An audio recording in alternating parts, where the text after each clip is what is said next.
कौन है? माता। भूमि गुरुतरा माता। हाँ, इस धरती से भी बड़ी, इस धरती पे सबसे बड़ी कौन है? माता। तो माता ध्यान से सुने, बड़ी क्यों है? अगर ये गुण नहीं होगा तो बड़ी नहीं होगी। पिता का तो नाम ही नहीं है, लेकिन आकाश से ऊंचा क्या? आकाश की बादल की जरूरत रोज रोज पड़ती है बरसात की? ना नहीं। इस समय बरसात की जरूरत है, कभी कभार बारिश के समय में। आजकल तो बारिश के समय में भी बारिश ठीक से नहीं हो रही। हाँ, बारिश के समय में भी बारिश की। तो माताएं सुने, 4 नियम काम करते हैं। 4: बीज नियम, ऋतु नियम, कर्म नियम, आहार नियम। ये चारों नियम ठीक होंगे तो जैसे चाहेंगे वैसा बेटा वैसी बेटी होगी। कैसे ठीक करेंगे? जैसे धान की रोपाई करनी हो तो पहले क्या करती हैं आप? तैयारी करती हैं कि पहले ही जिस दिन मन किया बीज उठाया जाकर के छिड़क दिया, ऐसा नहीं ना। धान की रोपाई का जब समय आता तो तैयारी करती हैं कि किस खेत में बीज डाला जाए। हाँ, उसको बहुत सुंदर बनाया जाता है, बहुत बढ़िया कंकड़ पत्थर रहित बनाया जाता है। ध्यान से सुनिएगा, क्यों बेटा बिगड़ जाता है, क्यों बेटी बिगड़ जाती है, क्यों जंगाली पैदा हो जाता है, क्यों संत नहीं पैदा होता आपके गर्भ से। सब कुछ करने वाले आप हैं। हमारे वैज्ञानिक लोग कहते हैं कि अत्ता ही अतनो नाथो कोई नाथो परोसिया। बुद्ध कहते हैं आदमी अपना स्वामी है ना। और यही सारे लोग डंके की चोट पे जहां खड़े हो जाएंगे वहां कहेंगे बुद्ध ने किसी को स्वामी नहीं कहा, इस संसार का कोई स्वामी नहीं, मनुष्य अपना स्वामी है। तो तुम बताओ, तुम स्वामी हो तो तुम्हारा बेटा तुम्हारी बात मानता है? आ? जो सीना ठोक के कहता है उसमें से एकाधे होंगे 100 में से जिनका बेटा मानता होगा, बेटी मानती होगी, पत्नी मानती होगी। कोई मानता है? नहीं, कोई नहीं मानता। 4 नियम काम करते हैं। क्यों? पहले तैयारी होती है, फिर बीज डाला जाता है, उसके बाद जब समय आता है तो खेत की जुताई करके, बारिश होती तो बारिश के पानी से, नहीं तो ट्यूबवेल चला करके लोग खेत में धान रोपते हैं। रोपते हैं ना। और रोपने के बाद भी क्रिया खत्म नहीं होती। बहुत संक्षिप्त में बता रहा हूं क्योंकि आगे चलना है। उतने से भी काम खत्म नहीं होता। जब धान रोप दिया आपने तो धान के साथ साथ घास भी आती है, उसकी भी निराई गुड़ाई करनी पड़ती है, खाद डालना पड़ता है। ज्यादा घास है तो घास जलाने वाली दवा डालनी पड़ती है, रोग लग गया तो रोगनाशक दवा डालनी पड़ती है। सब कुछ करना पड़ता है। तो समय आता है जब उसमें धान लगते हैं, फिर पकता है, काट लिया जाता है, पीट करके उसे फेंका नहीं जाता। कहाँ रखा जाता है? कंटेनर में सुरक्षित। वर्ष भर आप उसका सेवन करते हैं, 2 वर्ष 3 वर्ष 10-10 वर्षों तक आप उस धान के चावल का उपयोग करते हैं। अगर आपने चारों नियम ठीक किया, क्या? बीज नियम, ऋतु नियम, कर्म नियम, आहार नियम। बीज आपने ठीक कर लिया, खेत ठीक कर लिया, ऋतु ठीक कर लिया। ऋतु यानी इस समय में धान बोएंगे तो होगा, ऋतु सही होना चाहिए ना। और धान के समय में गेहूं बोएंगे तो, धान के समय में गेहूं बोएंगे तो भी नहीं होगा। क्यों? क्योंकि ऋतु सही नहीं है। ऋतु सही नहीं है।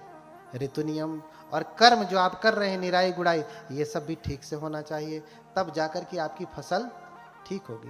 बीज अच्छा है, उपजाऊ खेत है, खेत बढ़िया है, सही ऋतु में आपने बोया है, समय पे निराई गुड़ाई किया है, खाद पानी दिया है, तो कोई ऐसा कारण है कि फसल खराब हो जाए?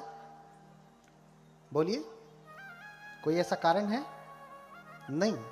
अगर सारे नियम ठीक हैं तो फसल अच्छी अपने आप होगी ही, उसे कोई रोक नहीं सकता, उसे कोई नहीं रोक सकता।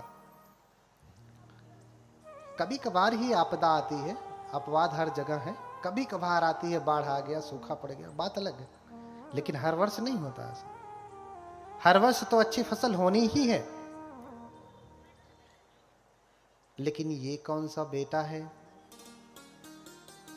जिसकी फसल अच्छी नहीं हुई? अगर किसान ठीक से खेती करता है तो फसल अच्छी होती, पैदावार बढ़िया होती, लेकिन आपकी पैदावार अच्छी नहीं हो रही। कारण क्या है कि आप तो तैयारी नहीं करते और फिर तैयारी से बच्चे को जन्म नहीं देते। हाँ, माता महामाया ने, मैंने कल बताया कि तैयारी करती हैं, बच्चा नहीं हो रहा है तो वो पूरा तैयारी कर रही हैं, सील का पालन करती हैं, उपोषित व्रत रखती हैं, सारी बुराइयों को त्यागती हैं। क्यों? क्योंकि वो किसी बोधिसत्व को जन्म देने वाली हैं। जो भी आए मेरे गर्भ में कोई महापुरुष ही हो, ऐसी कामना है, कोई राजा ही हो, ऐसी कामना है। तो तैयारी कर रही हैं, बहुत समय बाद उनको बच्चा हुआ, संतान हुई, तैयारी है। और जब से गर्भ में आए माता ने सारे व्यसन छोड़ दिए। 8 महीने, 9 महीने, 10 महीने हो गए। क्यों? यहां तो कोई तैयारी नहीं होती, तैयारी नहीं होती, अपने आप खेत में बीज आ जाता है। पता कब चलता है? पता कब चलता है? वाह, कब पता चला? जब उल्टी आती है। उल्टी बहुतों को नहीं आती होगी, एकाध कोई होंगी, हाँ, 100 में एकाध अपवाद, लेकिन ज्यादातर को क्या होती है? उल्टी आती है। अच्छा, उल्टी कब आती है? जब कुछ ऐसी चीज पेट में हो जो खराब हो गई हो, सड़ गई हो। जैसे पेट में खाना खाया, सड़ रहा है, पच नहीं रहा है, तो उल्टी के द्वारा बाहर आएगा, यही ना? तो अभी ये क्या, जो अभी गर्भ में आया, 3-4 महीने का हुआ, और ये उल्टी के द्वारा बाहर आना चाहता है। क्यों उल्टी आती है?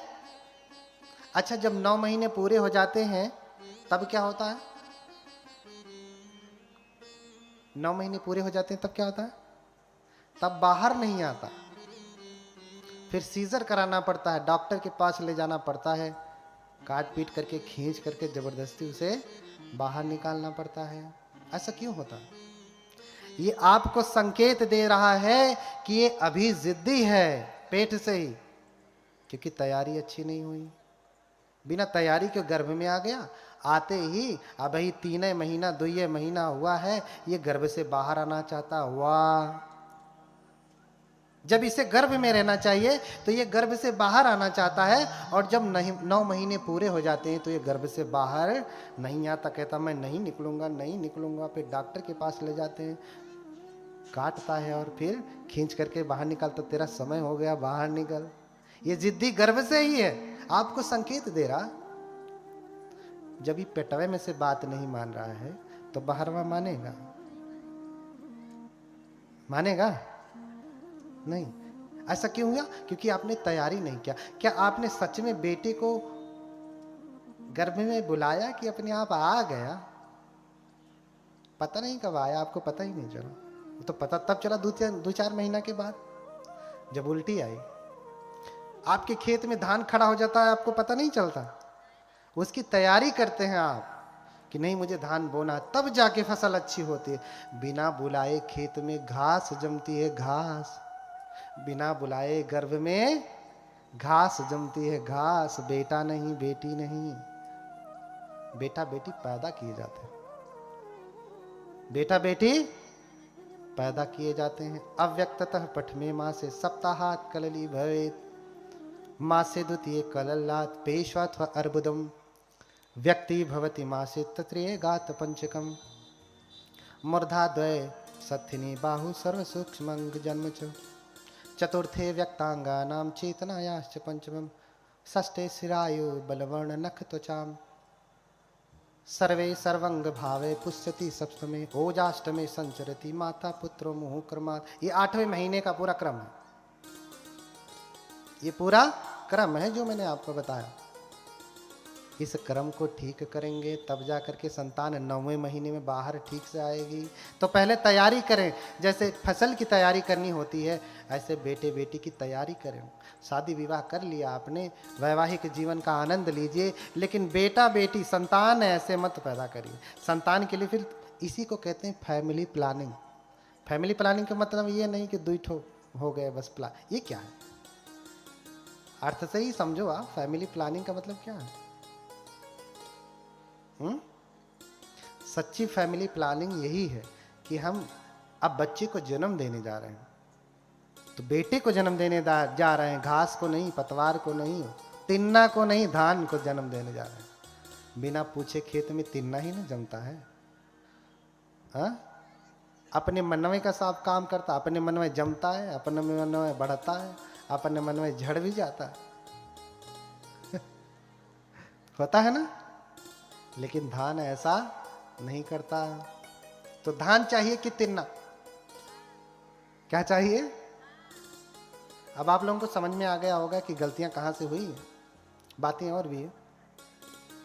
अब से तैयारी करना, तो तैयारी करने के लिए अगर आप चाहते हैं कि सात्विक संतान हो तो पहले तैयारी करना है कि अब हमारे विवाह के 2, 4, 5, 6 साल हो गए हैं, अब हमें एक संतान चाहिए। तो पति पत्नी बैठ करके विचार कर लें कि आज तक हम जो भी कुछ करते रहे ऊट पटांग, अब से हम सात्विक जीवन बिताएंगे, अपनी काया को शुद्ध करेंगे, वाणी को शुद्ध करेंगे, मन को पावन करेंगे, और फिर सात्विक मन से, सात्विक काया से जब हम आप दोनों इकट्ठे होंगे तब जब संतान आएगी तो कैसी होगी? अच्छी होगी। और गर्भ में आ गई इतना से ही काम खत्म नहीं होता। धान रोप दिया, आपकी ड्यूटी खत्म नहीं हुई, पूरा अंत तक जिम्मेदारी, 9 महीने तक पूरी जिम्मेदारी आपको करनी पड़ेगी। माँ गर्भ में बच्चे को लिए हुए है और देख क्या रही है? तारक मेहता का उल्टा चश्मा।